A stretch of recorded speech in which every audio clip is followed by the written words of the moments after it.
right, well, as you heard, my name is Mary Jo Black, and I'm here from Forsyth County Government. I work there as a GIS specialist, and that means that I help everybody in the county, especially anybody dealing with land, like parks and recs, planning, tax assessor's office.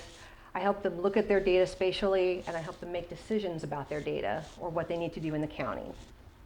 I got into this job kind of in a roundabout way. I actually started way back in the day as a park ranger. The little outfit, the hat, the everything. And what I learned is that I loved geography while I was doing that. Went back to school, got a master's degree in science with a minor in geomatic engineering, which is the study of how you measure, map, and model the Earth. And that brought me up to now. So as a GIS specialist and the people I work with in the field, know that geography is everywhere in everything you do, and that you can get into all kinds of different professions because of it. I wanted to make a little note. Today I get to be a presenter. I'm not the teacher, that's his honor. So if you need to ask a question, if you want to raise a hand, I have a couple of participation things, feel free. Okay, so I'm going to start off with what is GIS? Okay, and you can take notes, but I'm not necessarily going to quiz you on this later. They've got something that Oh, okay. Well, if you're thinking about GIS, you have to think about geography. And geography is all about where something is located, why is it located there, how and why are these places different, and how do people interact with their environment, which is what I've heard you've been kind of looking at. So one of the ways we think about geography is we think about it with a map, and that's cartography. So cartography, the first maps, rocks, rock walls, clay tablets. And if you think about it, as a human population, pretty much as soon as we were able to write, we started making maps. So this is hugely important to us. Those first maps, their uses, topographic, where are things? Celestial, what is up there in the sky? And the cosmographic maps. Those are always the really interesting ones where it's like a turtle swimming with half a continent on its back, and there's a bear floating in the air above it. You know, people are trying to figure out where they related to the universe.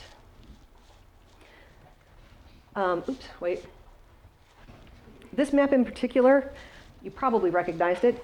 That's actually Babylonia, the big rectangle in the center. The thing crossing over it is the Euphrates River. If you look very carefully around the edges, you see little circles, and those are the adjacent kingdoms. So this was telling the people of Babylonia where they were, conveniently in the center, and then where the other kingdoms are in relation to them, and the major feature of their area, which was the Euphrates River. Now why? Starting way back then, did we start making maps? Those first maps were celestial. They helped us determine things like the change of season, and why would that have been important to the first man? Yes? Because a lot of them were mostly agricultural. Mostly agricultural, hunter-gatherers. You need to know when the seasons were changing. You need to know what was coming up. You needed to be able to move, perhaps, with the seasons or to follow whatever you're hunting, wherever it goes. Nautical maps, some of the first maps. Why? Because we like to go places. Because going places gets us things like wealth or food or supplies. Nautical maps are very important. Military maps, obvious driver of the human race, and just, it's pretty much easier to win if you know where your enemy is or their supplies are. So the better your maps are, the better your military is.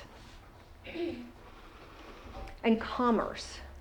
We like money, lots of money, and maps help us make money.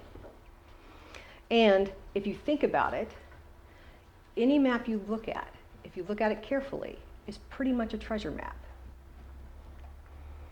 But I want you to think about that clay tablet and that beautiful rendering of Babylonia and the Euphrates. It was a little hard to read, and what did it really tell you about those kingdoms that were surrounding it? Because they all looked pretty much to me about the same distance away. Do you think that's true? No. Part of map making is expressing something to give me information. So the information I got from that was there are other kingdoms. I didn't really understand how far away they were. One of the things, big deals in map making is projections. Projections is all about math and making that map accurate and mean something. Big breakthrough, Mercator, back in the 1500s. Flemish cartographer, amazing guy, changed the way we make maps, took us into a whole new nautical era, and it's all based on his mathematical models. So one thing I like to point out, you've probably already done this, but when you're looking at maps, you have to think because projection matters. So when I'm measuring, if I look here at Greenland and here in Africa, that's always one of my personal litmus tests because in real life, Africa is 14 times larger than Greenland. So if I'm looking at that map and I see Greenland is about 2/3 the size of Africa, I can see the distortion. Because these flat things, these maps, these are our best model of the Earth. Are they round? They're flat, and the Earth is. So you're always going to get some kind of distortion. So the trick is to figure out which mathematical model is going to best express how you want to draw your map. So this is a meaningful map. It does show us the world. It lets us kind of know where things are relatively. When our math got better, we were able to develop different projections. This one, particularly accurate. You can see Greenland is much smaller. It's in a better place. And depending on where you're working, here in Forsyth County, we use a state plane projection. I walked in and saw this map and had a heart attack. The county is like 7 times fatter than any map I've ever made. And I have a friend who works for the railroad. Think about it. New York down to Florida, New York down to Florida. How's that running? What direction? North-south, that's right. So you wouldn't want a projection which skewed east-west. So they use a really bizarre projection called Albers equal area.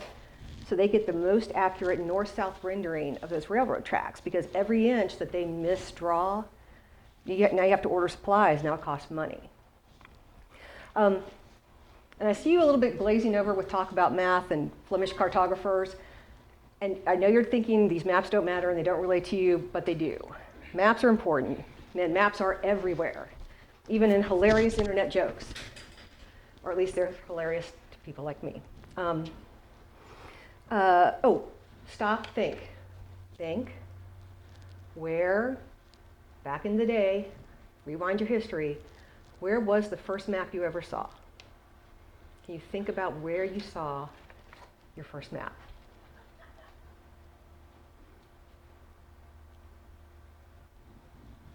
Hey, Joe, I got one. Anyone? All right. A puzzle. A puzzle, okay, excellent. You mean like a map of a place or like where you saw it? Like what place it's showing you? Oh, no, where you were when you saw a map. Yeah. So you were at home. Okay. Yes. The mall. The mall, okay. So you were out and about, commerce. Well, for me, I remember my first map that I ever saw was at church. So a big map of, the Holy Land. If you look in the Bible, it was filled with maps. And those always stuck out to me because they were the colored things in the Bible. They were fun to look at. But if you think about it, religion, it's very cultural. Maps are cultural, and they're important to us. And maps are in the arts. They're in fashion. Look around. Open your eyes. After you leave this class, I'll put this in your brain, and now you'll suddenly see maps everywhere. Maps are in art for art's sake. I love the one on the far left, the black and white. That is actually a quilt the artist made of an aerial photograph of her neighborhood showing the houses that were destroyed in a wildfire. So she used maps and geography to be able to express in her medium, what happened to her in her life. Maps are in literature. Why do you think they're in literature? Because it makes it real for us. If we can see a map of all these crazy places or really think of Middle Earth as real and understand the relationships of the different kingdoms, or whichever books you like to read, you're going to find maps in them.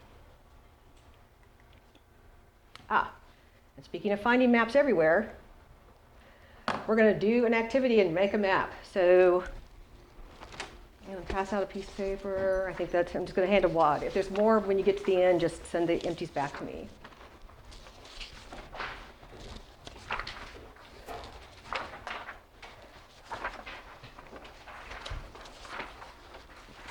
All right.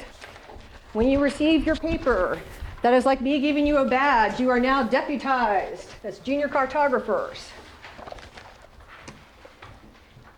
What I need you to do is you're going to take one pen or one pencil, one writing implement, your choice, and you're going to make me a map.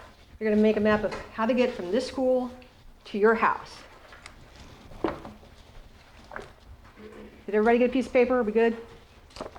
All right, because just to make it more interesting, we're going to time you. You have 5 minutes. And begin.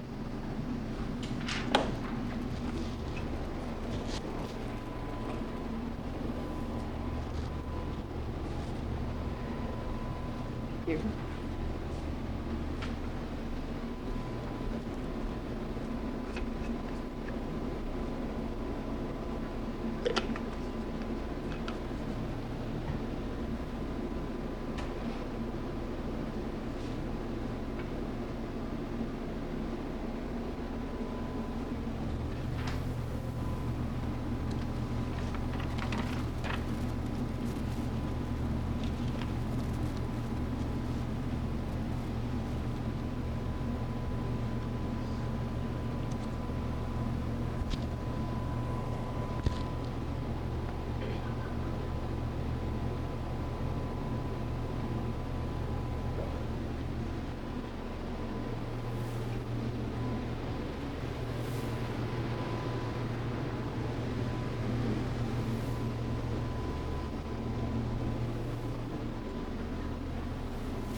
Sure, Is that right? sure.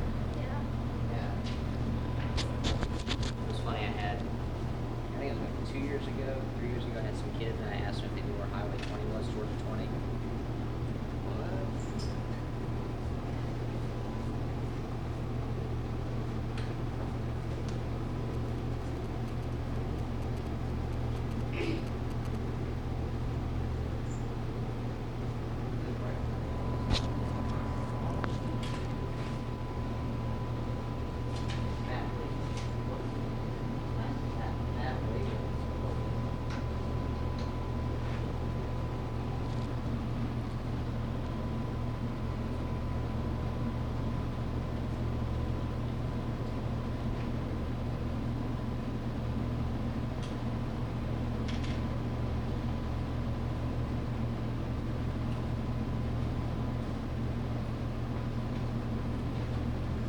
We do an exercise at the beginning of the year where I have to draw a map of the school and label there, do a mental map.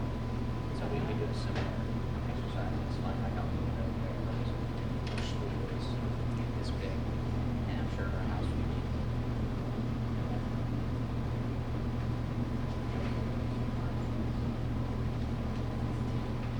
Is that a dirt road you're talking about?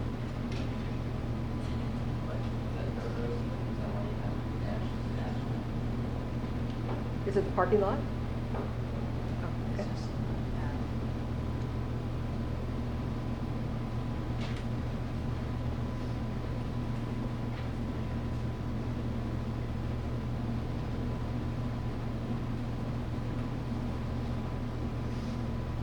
No pressure, just 30 seconds left. Just keep 30 going. seconds.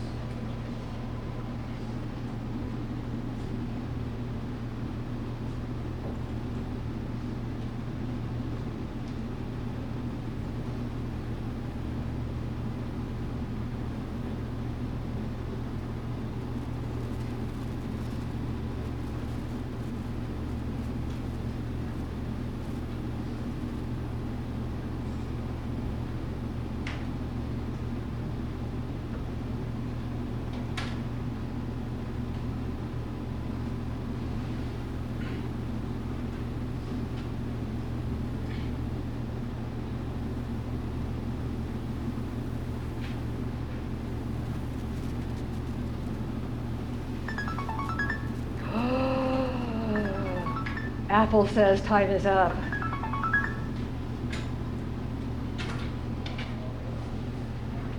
Okay. And so, how do you think you did? Anybody particularly proud of their map? Want to show me? Anybody? All right. Hold it up. Oh, good. All right. We went treasure map style. I like that, especially the palm tree. Anybody else? Anything? Okay, I like that one. That one's good. Well, let's evaluate your maps, and I'll let you evaluate your own. I won't come to everybody. But there are some main cartographic elements that as geographers and cartographers we try to include in a map. Sorry, I'm standing in people's way. So if you look down at your map, did you happen to put a title on it? Would somebody looking at your map know what it was supposed to be conveying to them? You know, map of South Forsyth to Mary Jo's home. Anything? Is there a legend? Do you need a legend on it? Not every map needs a legend, but a lot of times they do. How about orientation? Did anybody slap a north arrow on that? There's not a single north arrow in this whole room. For shame. Okay, what about scale bar? Scale, did anybody give me a scale? Tell me how far. So you just made a big old Babylonian map, didn't you? That's what I got, okay? And of course, the other big cartographic element is what you're trying to show. In this case, it's the United States, that mapped area. I did see that some of you used wonderful labels. Labels are very important in mapping. They help tell me this is the school, this is the house. I saw a couple of people even put a label on a road. And they're also something to think about because the first thing you want to think about before you make a map is what are you trying to tell and who are you trying to tell it to? So if on your map to your house, you said leave the high school and go past the Starbucks. Well, now you're making an assumption about your audience. You're assuming I know what a Starbucks is, that I've been here before, or you know, if you just put a direction arrow and not the name of the road, that you think I'm going to be able to follow that and keep going. Did the road name change, like 141 to Bethelview? Would I be freaked out if you didn't show me the change of road names when I crossed that street? So cartography is about thinking about your message. What are you trying to tell people, and what people are you trying to tell it to? When I'm making maps, I'll make a very different map for a county commissioner who stared at this county and can tell you every road and byway and pond than I might make for your class. I might make a very different generalized map for you guys because you don't have as much experience looking at the area and it wouldn't be meaningful to you.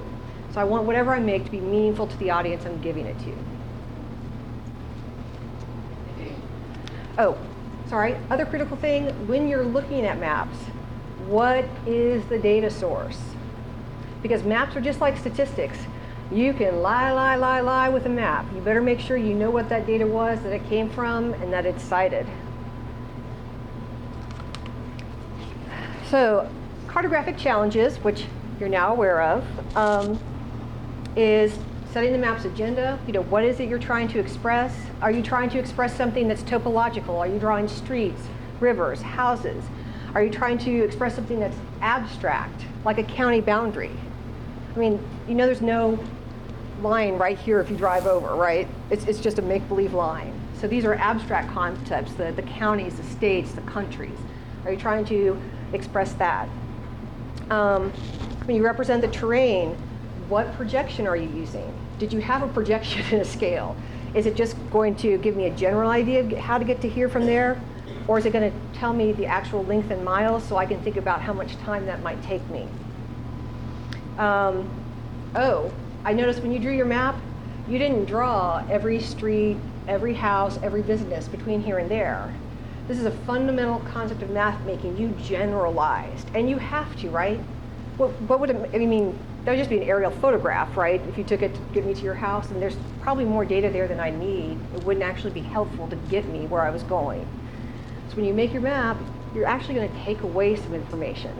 And the second part of that is in the reducing the complexity. Can I use yours just for 1 second? His road is probably pretty accurate. It's doing this. Her road, she's generalized it. She's made it straight because the truth is, maybe I didn't need to know that it's going to go swervy, swervy, swervy. I just need to stay on that road to get to your house, right? So when you're making maps, you're going to generalize features in it as well as the actual items you put in it. Okay. All right, so cartography, it's going to build on the premise that we can describe a round Earth and its components on a flat map. And it does this through spatial data. But what is spatial data? Spatial data is data that has a location. How many of it? Where is it? What is it? Spatial data has scale. You know, is it just this area? Is it the school? Is it the county? Is it the state? You can present spatial data in different methods. I talk a lot about maps, but I could actually make you a graph. I could make you a chart. I could print out a table for you. I just happen to think maps often express spatial data very well. And if you think about data in general, about 80% of data does have a spatial component. You know, the road, your car, you know, all these things. Where is it? Where was it? Where will it be? And when we're talking about spatial data, I really want to, if you have to write one thing down to remember it, the whole point of it is to think about something, come up with an answer, make a decision, and take action. So this is probably one of the most famous maps on Earth. I put it here because it looks to me a lot like your maps, and I want you to understand that maps don't have to be big and colorful or crazy to be really significant. What they have to do is tell a story and help make decisions. So if you don't recognize it, this is a map of Soho, London in 1853. It was drawn by Dr. John Snow, and he was faced at that time with a cholera outbreak. So that should be something a little familiar to us. We've been dealing with the Ebola outbreak. So this was back in the day, the first time. Cholera outbreak. Cholera, anybody remember? They probably didn't play Oregon Trail, did they?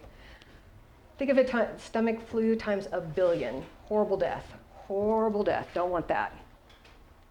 So at the time, people are dying. It's really horrible. Everybody's freaking out. And there are two competing theories. If you look carefully up here, you'll see the green box. That green box represents an area where 150 years earlier, they had buried the bodies of bubonic plague victims and then built over it.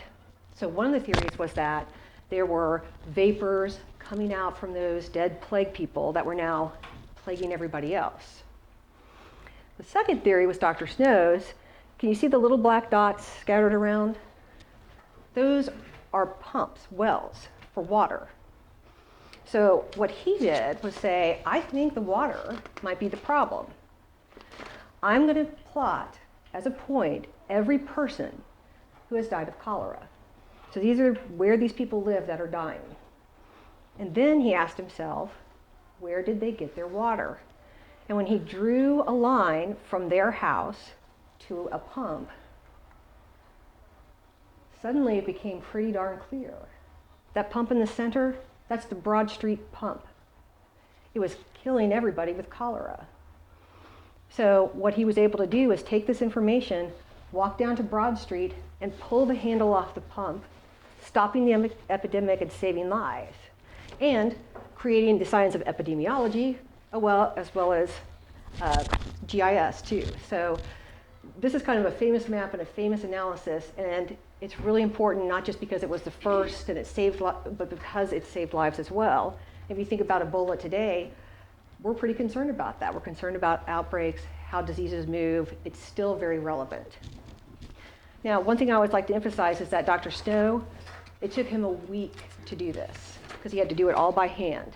Now with computers, we can do things much faster. And Dr. Snow was kind of answering his own one simple question: where did they drink? Because he had an idea it was from the water. What if he had had to look at workplaces, or if they went to school? If he had had more points that he had to put in there, it would have taken even longer. So one of the beauties of today is that we have geographic information systems, which implies that they're computer-based, which makes everything better. And just to go over the definition, a GIS is a system designed to capture, store, manipulate, analyze, manage, and present all types of geographic data.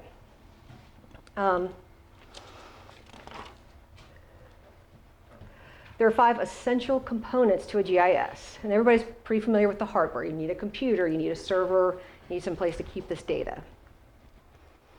You're going to need software, right? You're going to need like a Google Map software, or I use Esri ArcMaps, something where I can put data in and then figure out how far away something else is. So I need software that'll help me interact with this data. I need the data itself. If I don't know where the fire hydrants are, I can't tell you how far away your house is. If it's more than 5 miles, you may not get as good of an insurance rate because you're not going to get help as quickly as you need. So I need data to use in my system. Very important. This is science, people. Geography, cartography, GIS. Science. I need methodology. How am I using this data? You know, is it correct? Am I running statistics on it? What are my methods? How am I getting to my results and my conclusions? And most importantly are the people. You need thoughtful people who are putting all these components together and running your GIS. So when you're looking at a complete GIS system like we have here at the county, what it is doing is taking many, many different types of data layers. You can see the top layer is land use. Is it a commercial area? Is it a residential area? Is it a park? Land use is very important for what we do now and what we plan to do in the future. Streets. Where are the streets? How many streets? How big are the streets? Are they big enough to not have bad traffic? So lots of data about streets. And of course, you want to know what political district you're in, who's your commissioner, where your house is, where's your parcel, what's your parcel value worth, what are you paying for your house and your taxes. All these are very important things. We try to take all that data and put it together so that we can give results and analysis to folks.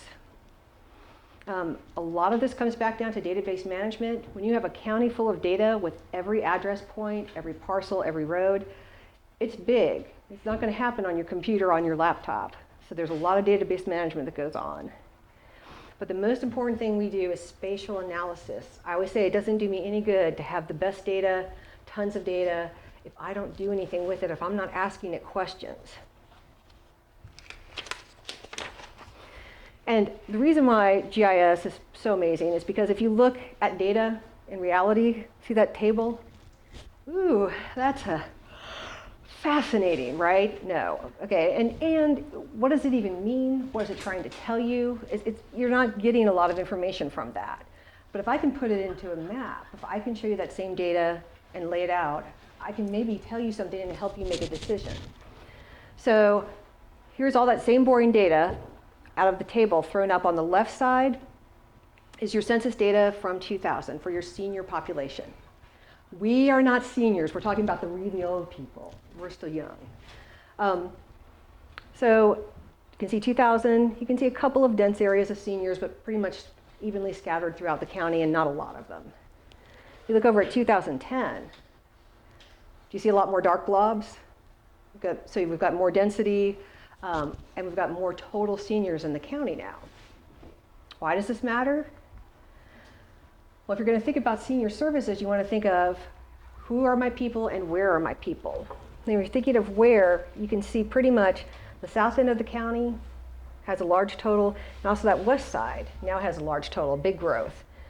If you look into the colored map on the right, you see that the 3 senior centers, they're really serving the people in the dark colored areas. The lighter color areas have to go much farther to get them, and so they're looking at trying to figure out where they would want to put new senior centers to serve people in the county. So it's helping commissioners make decisions by showing, what was there, what is here now, and maybe what we need to be planning for in the future.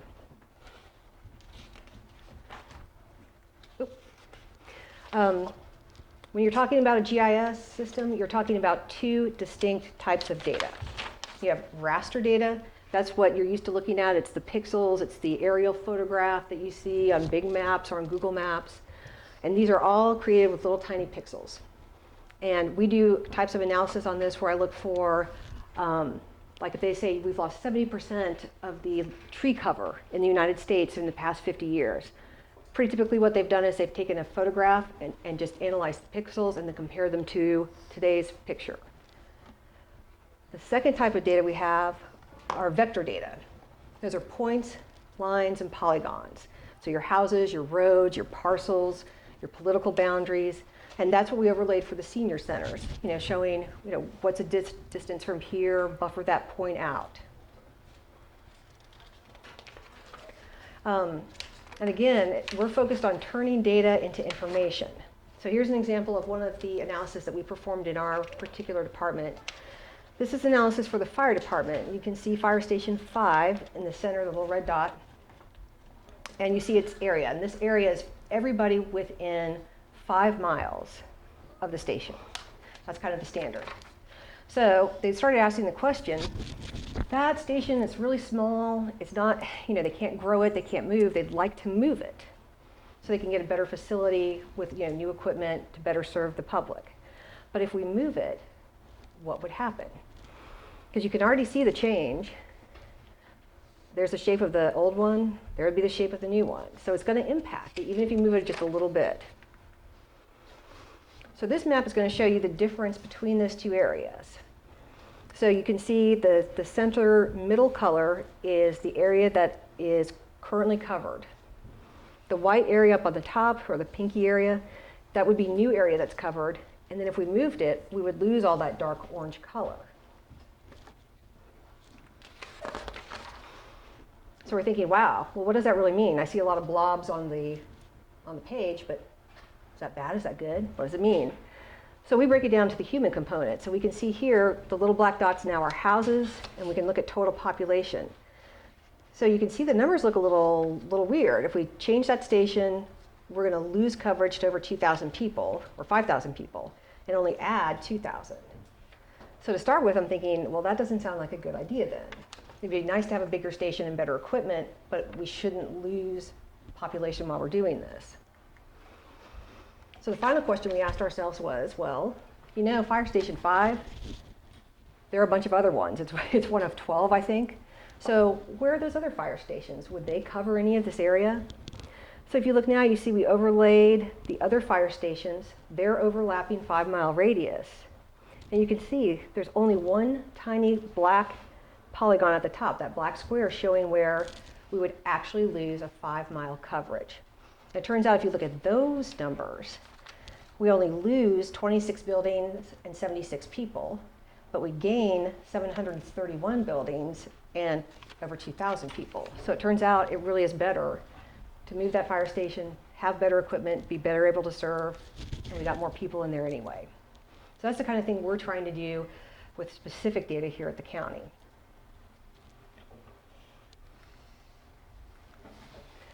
So the goals of GIS, pointed at that, like it's going to help, is to help people and companies do their work better, faster, cheaper by visualizing the data that they have, by managing their data, and by being able to analyze it. And by analyzing it, that means you have information that you can make a decision on and that you can take action from. You're going to take action, right? Next time you see a map, you're going to be really excited. Oops.